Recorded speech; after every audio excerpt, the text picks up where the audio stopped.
आज हूँ पवित्र हनुमान जयंती विश्व संक्रांति एवं ओडिया नववर्ष। तबे आज देखुवे सहर कथा जो मंदिर गुड़िक रही से भक्तों भिड़ लगी रही एवं विभिन्न मंदिर में देखुवे भजन संगीत विभिन्न आसर चली। तेज आम रहीचु गुणपुर सहर जो शेपाली मंदिर तल पर रही हनुमान मंदिर बा गणेश मंदिर सेठारे आम गहन जड़े अच्छा सदस्य। सर आप रिपोर्टर स्वागत है। कौन कहे आज जो एक पवित्र दिन ताकू कौन कहे? जय श्री राम। रामाय रामभद्राय रामचंद्राय वेधसे रघुनाथाय नाथाय सीतया पतये नमः। पवित्र यही हनुमान जयंती जहाँ आमर ओडिया नववर्ष आ विश्व संक्रांति बोली आमे समग्र उत्कल प्रदेश में आमे पालन करि आसुचे।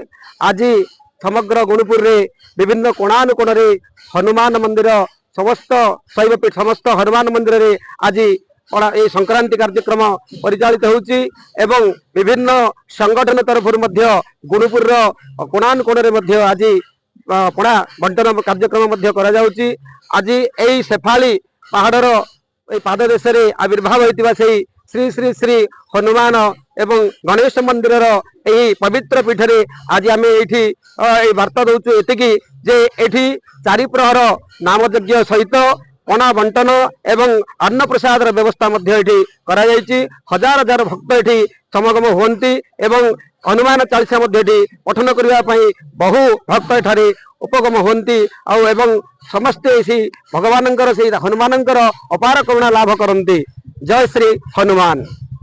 निश्चित भाव में आम प्रतिक्रिया नौले तेज आप शुणुले जे गुणपुर सहर में जो हनुमान मंदिर रही सहर में देखुवे सबुठारे लगी पणार गहली पणार आसर लगी घरे घरे से आज जो ओडिया नववर्ष पणार पसरा बोली कहले चलिबो एवं केउटी कीर्तन केउटी लोकों अन्न प्रसाद व्यवस्था यही भाव में आज देखुवे एक गुणपुर सहर में गोटे आध्यात्मिक परिवेश सृष्टि करुच्ची।